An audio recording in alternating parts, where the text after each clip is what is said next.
I'm Dr. Akingbolu. I'm the Executive Director of the Center for Media and Society. The Center for Media and Society, CIMESO for short, works across Nigeria. We also work in partnership, with similar organizations, in other parts of the world. We have been on the field for many years now, about 25 years, doing our work. And we are glad that the Nigerian environment, has accommodated our work and has benefited from it. So this is where we are.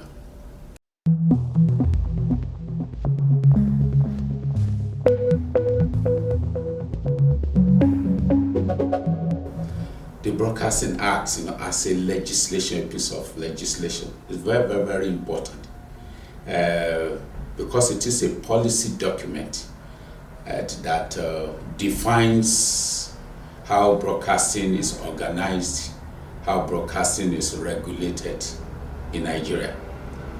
And looking back in history now, we found that it came out of the late in the years, as a military rule was taxing to a stop, and the wind of liberalization was blowing across the world. That's liberalization of the broadcasting industry. The government at that point, had no option but to put in place a regulatory body that would midwife liberalization. That is to say, that would give entry to other players apart from government institutions in the participation in the broadcasting industry as owners, as investors, and all that. I also want to say that the 1979 Constitution already made a provision at that time for private participation in broadcasting, but that provision was not given effect for a long time. So, as about 1990, the federal government, military government as it were at that time, put in place a communication policy, which, among other things, provided for the establishment of a regulator, broadcasting regulator, which would midwife liberalization. And then it promulgated this decree, now an act, in 1992. And then one of the provisions of the act was that there should be a regulatory body, which we now know as the National Broadcasting Commission today. So that law is very, very important because it came into being to midwife liberalization. It came into being to give effect, to a structured organization and management of the broadcasting industry. So that's the way it is. And over the years, about 33 years down the road now, the Act, has been in operation, working, guiding implementation, so to speak, the running or the conduct of broadcasting in this country. So it's a very, very important document, very important.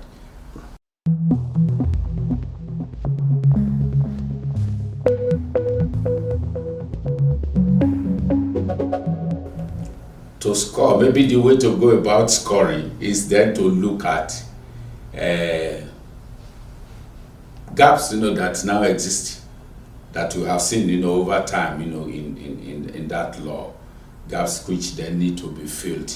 But then, we must acknowledge that the law has done a number of things. It has enabled the licensing of broadcasters in different parts of the country. Today, in all parts of Nigeria, you find broadcast licenses operating either on radio or as television in all parts of the country. So widespread geographically. We find that the Act has also enabled what we call pluralism, defined in this way simply, of having several subsectors of broadcasting, government-owned, commercial stations, community stations, even the ones we call campus stations. So that variety. And then in content across the country, you find different kinds of content in indigenous languages, content in English language, even content in other kinds of languages across the country.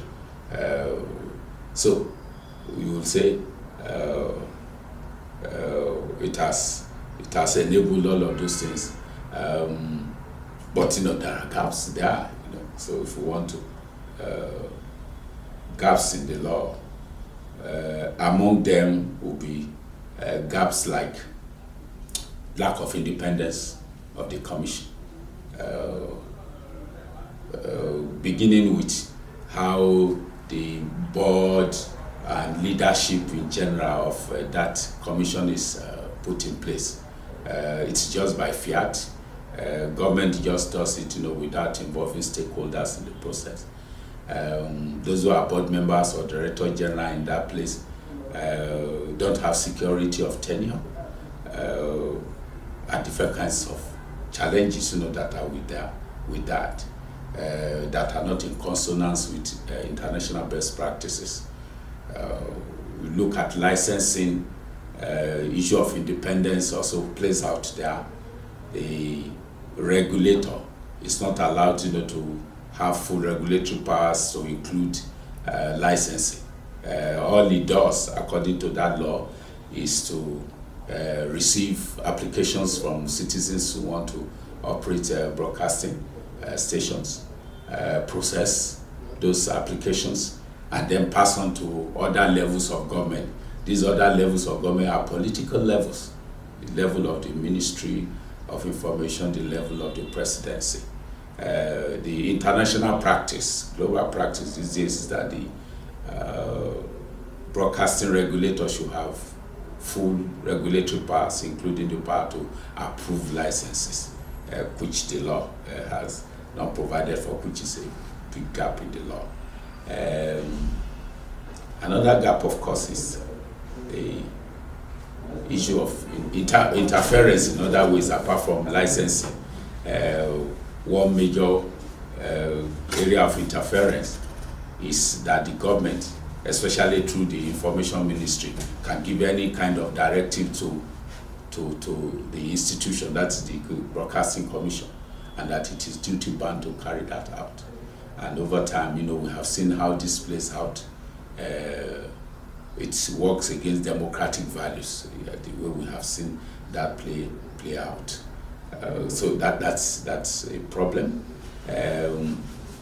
We see that also the funding arrangement for the regulator is not secure, it's not consistent, it's not well structured. It's a big issue.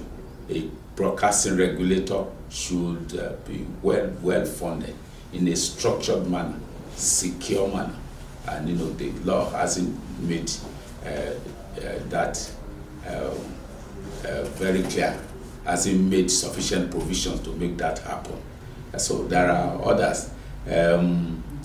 The digital broadcasting that we've been talking about for many years now, Nigeria has been in the process of managing the transition of broadcasting from analog to digital broadcasting.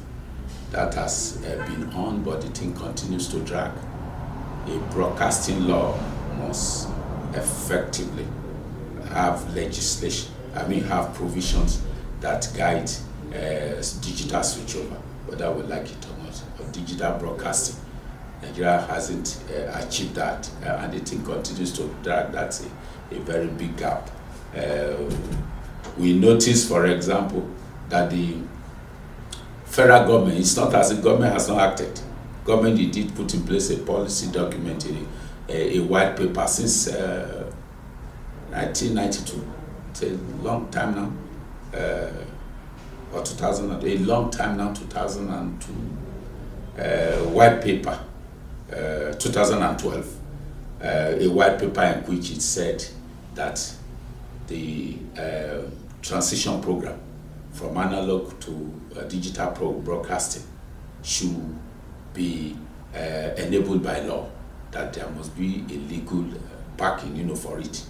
It's many years now, 2012 to now, that's like 13 years. That has not happened, meaning that all the things that have been done by various stakeholders on the issue of the DSO, digital switchover process, are things that are not backed by law. So these things exist. Since these are gaps at this time, which have been crying for attention, and which stakeholders want addressed.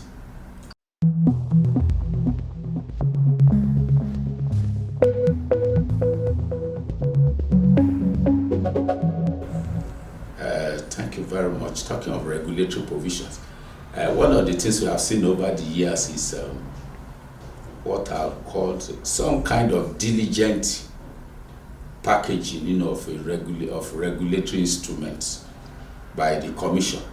Specifically, I'm talking of the Broadcasting Code, which the Commission has reviewed repeatedly, almost every 4 years.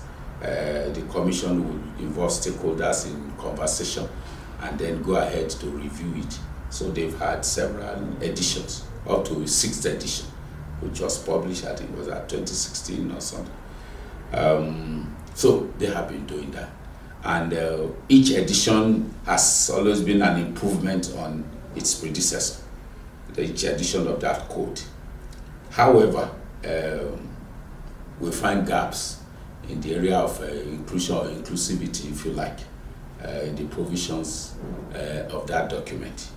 The provisions on how the media, will effectively, correctly, accurately cover the issues affecting certain demographics, such as women, such as young people, including children, such as persons with disabilities. Has been very, very grossly inadequate. And this is one of the things that we have captured in some of the documentation that we have done. I have made available to the National Broadcasting Commission itself. Those provisions are not up to date at all. Much needs to be done in the review or reform of the regulatory instruments of the Commission. And we are hoping, that they will do all of that. It's very important. That stretches also to the law, the NBC Act itself. We find several areas where inclusion is not adequately addressed. And we're hoping that in all this effort, to reform that law, that will be taken care of. One example is in the composition of the members of the board of that commission. Provision is made for several segments of society. But then what we have seen over the years is provision for maybe one woman out of 11 members of the board, which is grossly inadequate. There is no space in that law carved, for young persons. There is no space carved for or created for persons with disability. They're on that board, which is not the best. We have also seen that consideration is not given to these demographics in terms of who can get licenses, for example. The expectation is that the law, will make provisions for these segments of society, concessions, if you like, if you use that word, or waivers for them in terms of access, to licenses. That's women, young people, persons with disabilities. So these are gaps, that we want addressed in the process of reform.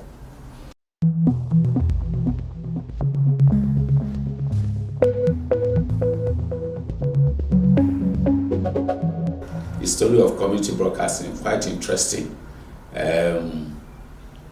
When the liberalization process started in the early 1990s, what emerged in Nigeria were two subsectors of broadcasting, the government subsector, and then the commercial subsector. Community broadcasting didn't have the space that it deserved. So it became necessary for stakeholders to gather, to have robust conversations, and to begin an advocacy. It was a long one. And we're glad, that at the end, government agreed to accommodate community broadcasting, which is now part of the landscape. It's important also to note, that in that process, the regulatory body, National Broadcasting Commission, was also very positive from the beginning towards the introduction of community broadcasting into the landscape. Now, since the licensing of community broadcasters started, progress has been made, and community broadcasters are now functioning in all parts of the country. You'll find them in all the geographical zones of the country. But there are actually challenges. We begin to see, that in the licensing process, attention is not sufficiently given to that subsector again. And then we find, that spaces created for them, in the licensing packages that are released, some of those spaces are now given to government agencies. A situation where government agencies are giving licenses, and then those stations are called community, which is not appropriate. The defining characteristics or features of community broadcasting are that they should be non-governmental. They are non-governmental institutions. They will be not for profit. They will serve development purposes at the grassroots and all that. So when licenses are now being given to government agencies and they are called community broadcasting, it's inappropriate. However, we want to be correctly understood. We are not saying that licenses should not be given to those government agencies. We think there is value in that. Yes, it increases even the pluralism of the sector, of the subsector. There's no problem with that. What we want is that government should properly classify them. I think they have important roles to play. You give a license to an anti-graft agency. Yes, you can use it, to engage with citizens, on the issues of anti-corruption and all of that. So I think it makes sense. You give to an agency that is in charge of education, maybe that's in charge of education for disadvantaged groups and all of that. It makes sense and all of that. So we are not opposed to all of that, but we are saying classify them appropriately. So this is the way it is. So in general, we think that community broadcasters, have been doing well. But we begin to see now that the economic environment, the business environment, which has become inclement in recent years, is also affecting them the way it's affecting other subsectors of broadcasting, what they are managing. And we think that they need encouragement from the regulators, from even the communities that own them, from other groups, even development partners, to support them, to continue to make their impact. They are making great impact in the communities that they serve.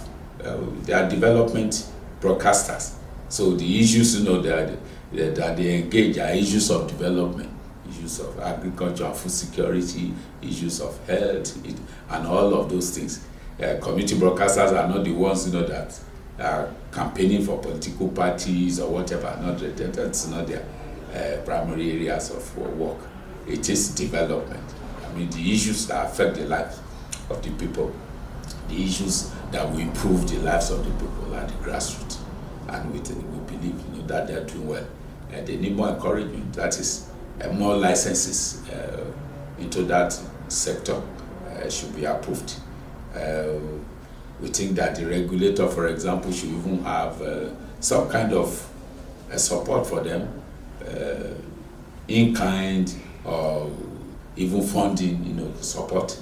This is done in many parts of the world, where there is clear understanding by the government that yes, this is development sector broadcasting.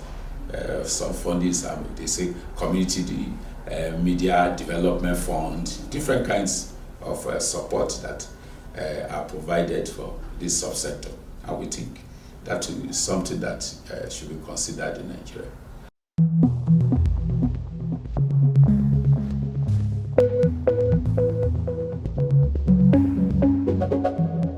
Well, I see that the licensing arrangement is changing somehow as the sector goes into the digital switchover process. Now they are talking of a split in the players in the industry. Now content makers will be separate from signal distributors, especially for television. However, the way the licensing fees stand is something that we think should be reviewed, especially because the environment is becoming more and more difficult. We're told, for example, that for a radio license, if you want to be to operate in Lagos, Abuja, Port Harcourt, so all those areas, with high commercial concentration, you pay 20 million. In other locations, like 15 million. If you are operating on campus, 1 million, and so on, down like that. The conditions are becoming tougher and tougher, and I think that this should be reviewed, even downwards, not to go up at all, so that more and more citizens, can access broadcasting ownership and participation. This is my take. It's a difficult environment. Don't forget that there is also there are some additional issues, like the issue of annual fees, some kind of annual fees that the broadcasting sector is expected to also cough out to pay, and this has been a contentious issue. Some percentage on the gross of what broadcasters make gross each year, which has been contentious. But the law, has a foundation. Although the law didn't specify the amount, but it empowers the NBC to levy, to demand an annual levy from broadcasters. This is apart from the license fees that they will have paid at the beginning of 5 years of the tenure of a license. So that, for example, is something that I think should be looked into, possibly to wipe it out. That's that amount. How can you begin to say you levy the gross of gross? That's really unfair, and it has been contentious for many years.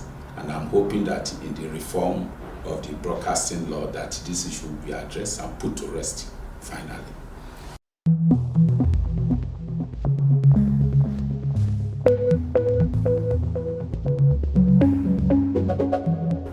Oh, I see a bright future. There may be challenges. I see a bright future because first, the most important thing is readiness and interest, of citizens to participate in ownership and running of broadcasting outfits, and the interest is very strong.